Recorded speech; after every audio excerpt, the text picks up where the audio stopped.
Content creator হওয়ার জন্য আপনার প্রথম সত্যই হচ্ছে আপনাকে আগে ভালো মানের ভিডিও এডিটিং জানতে হবে। আর আপনি যদি চান আপনার ভিডিওগুলো একদম প্রো লেভেলের দেখাক, তাহলে আজকের ভিডিওটি আপনার জন্য। কি ভাবছেন, আপনার তো পিসি কিংবা ল্যাপটপ নেই, তাই তো? ভাই, ক্যাপকাট আসার পর প্রো লেভেলের ভিডিও এডিটিং এর জন্য পিসি কিংবা ল্যাপটপের কথা বাদই দেন। মোবাইল থেকেই আপনি প্রো লেভেলের ভিডিও এডিটিং শিখতে পারবেন এই ভিডিওটি থেকে। ভিডিওটি একটু স্কিপ না করে শেষ পর্যন্ত দেখার অনুরোধ রইল, কেননা কোনো জায়গায় একটুও কেটে কেটে দেখলে পরের অংশগুলো আপনার বুঝতে অসুবিধা হতে পারে। তো বেশি কথা না বলে চলুন ভিডিওটা শুরু করি। তার আগে প্লিজ চ্যানেলটি সাবস্ক্রাইব করে রাখতে ভুলবেন না। চলে যাবেন ক্যাপকাট অ্যাপে, এবার ক্লিক করবেন নিউ প্রজেক্টে। এবার এখান থেকে আপনার ভিডিও ফাইলগুলো সিলেক্ট করে নেবেন, এরপর অ্যাডে ক্লিক করে দিবেন। এবার ভিডিওটা এডিটিং করার আগে আপনাকে ঠিক করে নিতে হবে যে আপনি কোন প্ল্যাটফর্মের জন্য ভিডিওটা এডিটিং করতেছেন। এই টুলগুলো একটু বাম দিকে স্ক্রল করবেন এবং অ্যাসপেক্ট রেশিওতে ক্লিক করবেন। যেই প্ল্যাটফর্মের জন্য ভিডিওটা এডিটিং করবেন সেটা এখানে সিলেক্ট করে নেবেন, এরপর টিক মার্কে ক্লিক করে দিবেন। একটি পারফেক্ট ভিডিও বানাতে প্রথম কাজ হলো অপ্রয়োজনীয় অংশ কেটে ফেলা। এর জন্য এখন প্রথমে আমরা ভিডিওর অপ্রয়োজনীয় অংশগুলো কেটে ফেলবো। প্রথমে আমরা এই ক্যাপকাটের লোগোটাকে ডিলিট করে দিব। এখন অপ্রয়োজনীয় অংশগুলো কেটে ফেলবো। এর জন্য প্রথমে ভিডিও লেয়ারের উপর ক্লিক করব। এরপর যেটুকু অংশ কাটতে যাচ্ছি সেখানে নিয়ে গিয়ে স্প্লিটের উপর ক্লিক করব। এবার সামনের অংশটুকু সিলেক্ট করে ডিলিট করে দিব। এবার পিছনের অপ্রয়োজনীয় অংশ কাটার জন্য পিছনের দিকে গিয়ে ভিডিও লেয়ারের উপর আবার ক্লিক করব।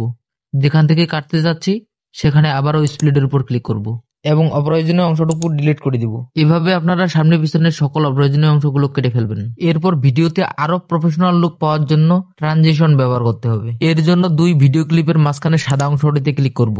এরপর এখানে পছন্দ মতো একটি ট্রানজিশনে ক্লিক করব। ট্রানজিশন অ্যাড করার পর ভিডিওর লুকটা দেখেন একবার। একটা ক্লিপ থেকে আরেকটা ক্লিপের সংযোগ স্থাপনের জন্য এভাবে আপনারা ট্রানজিশন অ্যাড করে নেবেন। এবার টেক্সটের উপর ক্লিক করে আপনারা এখান থেকে অসাধারণ ভাবে টেক্সট অ্যাড করতে পারবেন। এর জন্য ক্লিক করবেন অ্যাড টেক্সটের উপর, এরপর আপনার প্রয়োজনীয় লেখাটা লিখে নেবেন। এখন স্টাইলের উপর ক্লিক করার পর এখান থেকে পছন্দ মতো একটি স্টাইল বেছে নেন। এখন আবার ইফেক্টের উপর ক্লিক করে এখান থেকে পছন্দ অনুযায়ী ইফেক্ট বেছে নিতে পারেন। এখন অ্যানিমেশনে ক্লিক করে এখান থেকে বিভিন্ন রকম অ্যানিমেশন অ্যাড করে নিতে পারেন।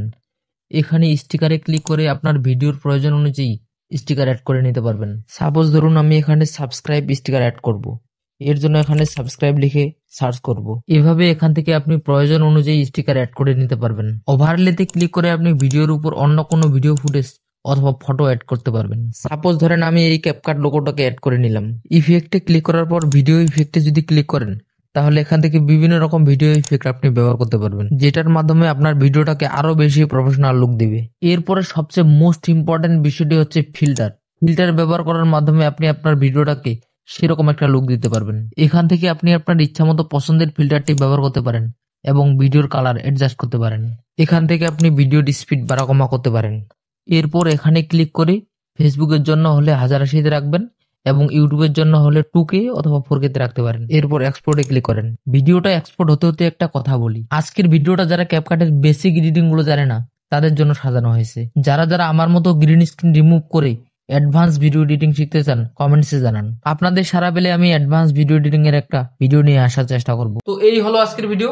আর হ্যাঁ, আপনার জন্য ক্যাপকাটের কোন ফিচারটি সবচেয়ে বেশি ভালো লেগেছে কমেন্টসে জানাতে ভুলবেন না।